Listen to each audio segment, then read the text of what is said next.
నమస్తే, welcome to our channel. నేను మీ Anusha. Cancer వ్యాధి పేరు వింటేనే చాలా మంది వణుకుపోతూ ఉంటారు. అసలు ముందుగానే మన బాడీలో క్యాన్సర్ డెవలప్ అయినప్పుడు మనకేమైనా లక్షణాలు కనిపిస్తాయా? ఎలాంటి ట్రీట్మెంట్స్ మనకు అందుబాటులో ఉన్నాయి? అసలు ఫుడ్లో కానీ యాంటీ క్యాన్సర్ ఫుడ్స్ ఏమన్నా ప్రత్యేకంగా మనకు అందుబాటులో ఉన్నాయా? ఈ అంశం గురించి మాట్లాడడానికి ప్రస్తుతం మనతో పాటు ఉన్నారు ప్రముఖ ఫ్లవర్ థెరపిస్ట్ డాక్టర్ అజయ్ గారు. సార్తో మాట్లాడి పూర్తి వివరాలు తెలుసుకుందాం. నమస్తే సార్. నమస్కారం అండి. సార్, మన బాడీలోనే క్యాన్సర్ సెల్స్ అనేవి ఉంటాయి. మన చిన్నప్పుడు పుట్టినప్పటి నుంచే క్యాన్సర్ సెల్స్ ఉంటాయి, కానీ మనకు తెలియకుండానే డెవలప్ అవుతూ ఉన్నాయి అని చెప్తున్నారు కదా. సో ఎప్పుడు డివైడ్ అవుతాయి సార్ మనకి మన బాడీలో అసలు క్యాన్సర్ వచ్చింది అని? థర్డ్ స్టేజ్, ఫోర్త్ స్టేజ్కి వచ్చాక you are detected with diagnosed with cancer అని కాకుండా ముందుగానే మనం ఎర్లీ స్టేజెస్లో గుర్తించలేమంటారా? బేసికల్గా దీన్ని అర్థం చేసుకోవడానికి ఫస్ట్ ఆఫ్ ఆల్ మనం అంతా కూడా ఒకటే సెల్ నుంచి వచ్చాం. మనం లైఫ్ ఫస్ట్ ఒక్క సెల్ నుంచి ఫార్మ్ అవుతుంది. ఒక్క సెల్ అలా డివైడ్ అయ్యి ఫీటస్ ఫామ్ అయ్యి ఎంబ్రియో అయ్యి ఇప్పుడు మనలాగా వచ్చాం. సో ఇప్పుడు గోరు దగ్గర ఉండే సెల్లు, జుత్తులో ఉండే సెల్లు, ఆ కంట్లో ఉండే సెల్లు, లివర్లో ఉండే సెల్లు అన్నీ ఒకటే, అదే జీన్, అన్నీ ఒకదాని నుంచి వచ్చినాయి. కాకపోతే ఇక్కడ ఇలాగెందుకు ఉంది, లివర్లో అలాగెందుకు ఉంది. అండ్ దట్టు మన బాడీలోని ఒకసారి ఫార్మ్ అయిన సెల్ అదే ఉండిపోదు, కొత్తది వచ్చి దాన్ని రిప్లేస్ చేస్తూ ఉంటుంది. ఇప్పుడు స్కిన్ ఉందనుకోండి, ఒక 3 నెలల లోపల నుంచి కొత్త స్కిన్ సెల్ వస్తుంది, పైన ఉన్నది పడిపోతుంది. అలాగే లోపల ఎప్పుడు ఒక రిపేర్ యాక్టివిటీస్, పాత సెల్స్ వెళ్ళిపోయి కొత్త సెల్స్ రావడం. సో ఆ రూట్ మనం ఏంటంటే స్టెమ్ సెల్స్ అనేవి ఎప్పుడు ఉంటాయి. సో ఇప్పుడు లివర్ సెల్కిను ఇక్కడ ఉండే సెల్కి డిఫరెన్స్ ఎలా తెలుస్తుంది అంటే, మన డిఎన్ఏ ఎక్స్ప్రెస్ అయ్యి ప్రోటీన్స్ కింద ఫార్మ్ అయ్యి ఏ ప్రోటీన్స్ బయటకు వస్తాయో అంటే ఆర్ఎన్ఏ సీక్వెన్సింగ్ దగ్గర జరిగినప్పుడు అంటే ఆ నేచర్ ఎక్స్పోజ్ అవుతుంది, ఆ జీన్ అనేది ఎక్స్పోజ్ అవుతుంది. అంటే అక్కడ యాక్టివిటీ డిఫరెంట్గా వస్తుంది. అదే సెల్ ఇక్కడ డిఫరెంట్ యాక్టివిటీ చేస్తుంది, లివర్ దగ్గర డిఫరెంట్ యాక్టివిటీ చేస్తుంది. కాకపోతే ఎప్పుడైతే సెల్ డివైడ్ అంటే ఎక్స్ప్రెస్ అవ్వకుండా డివైడ్ అవుతా ఉందనుకోండి, దాన్ని క్యాన్సర్ అంటాం. దాన్ని క్యాన్సర్, సో క్యాన్సర్ సెల్ అంటాం. ఒక సెల్ డివైడ్ అవుతా గ్రో అవుతూ ఉండి వితౌట్ అంటే బేసికల్గా ఎక్కడంటే డిఎన్ఏ నుంచి ఆర్ఎన్ఏ ఫార్మ్ అవ్వాలి. ఆ స్ప్లైసింగ్, ఆ సీక్వెన్సింగ్ దగ్గర ఏదో టాక్సిన్ వచ్చి అడ్డుపడినప్పుడు అది ఆర్ఎన్ఏ కింద అవ్వకుండా డిఎన్ఏని మళ్ళీ రెప్లికేట్ అవుతుంటుంది. సో అది సెల్ కింద ఫార్మ్ అవుతూ ఉంటుంది. So continuous growth. మనకి అన్కంట్రోల్ డివిజన్ మన వేదిక్ కాన్సెప్ట్లో తీసుకుంటే అది మూలాధార చక్రంలో బాలబ్రహ్మ ఎనర్జీ ఉంటుంది. బాలబ్రహ్మ ఏంటి? ఓన్లీ క్రియేషన్, మేనిఫెస్టేషన్ ఏమి ఉండదు, కొత్తగా క్రియేట్ చేయడం. సో అదే యాటిట్యూడ్ ఎక్కువైపోతుంది అనమాట. ఒక సెల్ ఆగి దాని రోల్ పర్ఫామ్ చేయకుండా మళ్ళీ క్రియేట్ చేస్తూ ఉండడం వల్ల ఒక మాస్ లాగా ఫార్మ్ అయిపోతుంది. దాన్ని క్యాన్సర్ అంటాం. ఇది చాలా రకాలుగా మేనిఫెస్ట్ అవుతుంది. మనకి మెయిన్గా ఎక్కడ వీక్ ఏరియాస్ ఉన్నాయో, ఇవాళ రేపు మనం చూసేది ఏంటి, లేడీస్లో చాలామందికి యూట్రస్ క్యాన్సర్ వస్తుంది. Breast cancer common, second most common ఇప్పుడు యూట్రస్ క్యాన్సర్. అండ్ ఇప్పుడు బ్రెస్ట్ క్యాన్సర్ ఎందుకు, పిల్లలు అంతమంది పుట్టట్లేదు. బ్రెస్ట్ ఏరియా ఏంటి, మీకు లోపల ఎక్సెస్ గ్రోత్ ఉండాలి, ఎందుకంటే మిల్క్ మ్యానుఫ్యాక్చర్ చేసుకోవాలి, మళ్ళీ తగ్గిపోయి మళ్ళీ గ్రో అవ్వాలి.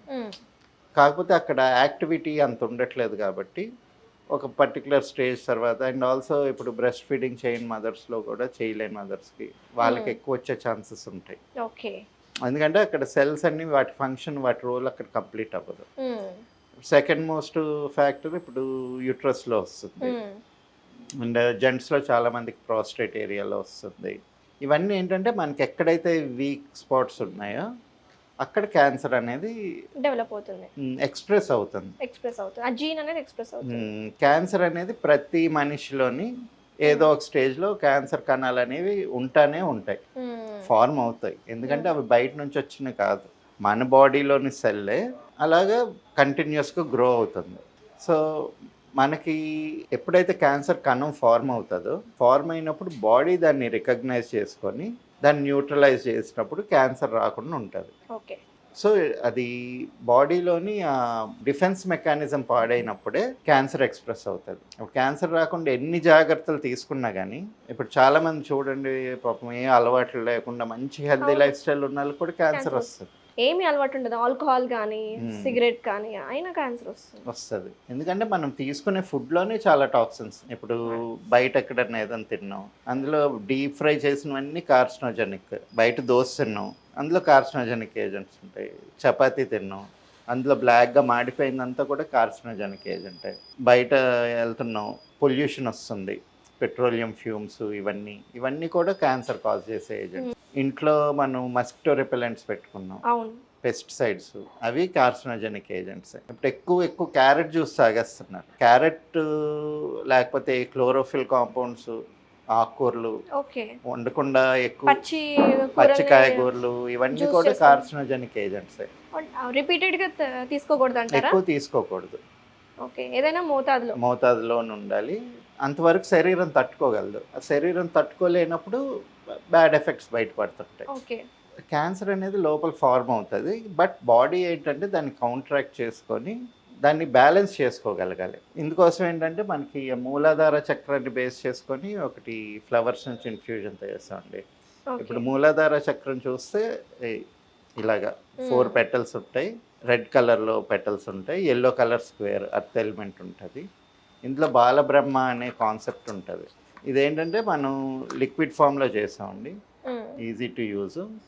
పిల్లర్ ఉంటుంది మనకి, పిల్లర్లో తీసుకొని హాఫ్ టీ కప్ వాటర్లోని ఒక 3 డ్రాప్స్ వేసుకొని మెల్లిగా సిప్ చేస్తే తాగడమే. ఓకే. ఇది కంప్లీట్లీ సేఫ్ టు యూజ్ అండి, ఎవరైనా వాడచ్చు. ఇది ఎందుకంటే బ్యాలెన్సింగ్ మెడిసిన్, అంటే ఒక కెమికల్ని కౌంట్రాక్ట్ చేయడానికి ఇంకో కెమికల్ రావడం అలాగ ఉండదు. మూలాధార చక్రంలో ఇంబ్యాలెన్స్ ఉంది, ఆ బాలబ్రహ్మ అనే ఎనర్జీ ఇంబ్యాలెన్స్లో ఉంది, దాన్ని ఇది బ్యాలెన్స్ చేస్తుంది. సో బాడీలోనే ఏంటంటే క్యాన్సర్ కణాలు ఆ తత్వాన్ని కూడా ఇది కౌంట్రాక్ట్ చేస్తుంటుంది. కాబట్టి సేఫ్ టు యూజ్, ఎవరైనా వాడచ్చు.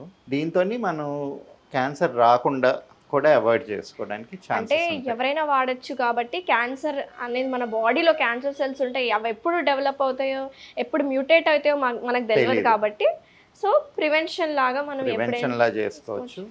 బట్ మెయిన్ ఏంటంటే ఒక ఎమోషనల్ ఆస్పెక్ట్ కూడా ఉంటుందండి. ఎందుకంటే బాగా ఫిట్నెస్ ఉండే వాళ్ళలో కూడా క్యాన్సర్ వస్తుంటుంది.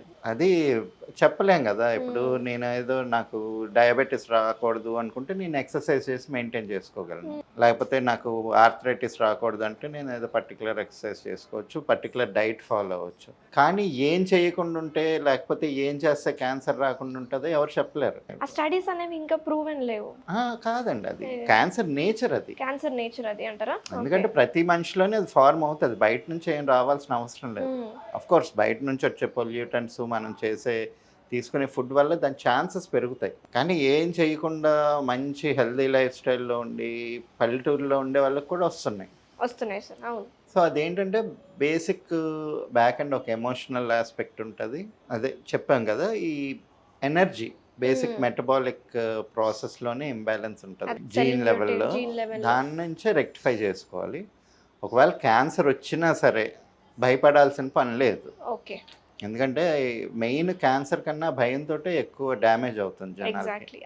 ఆ ఫియర్ తోటి అలాగా కృంజించిపోయి క్యాన్సర్ వచ్చినా కూడా రికవర్ అయిన వాళ్ళు చాలామంది ఉన్నారు. బ్లడ్ క్యాన్సర్ లాస్ట్ స్టేజ్ అన్నా సరే మీకేం పర్లేదు అనుకొని ఉన్నప్పుడు మళ్ళీ రికవర్ అవుతారు మనుషులు. ఆ ఛాన్స్ అయితే ఉంది.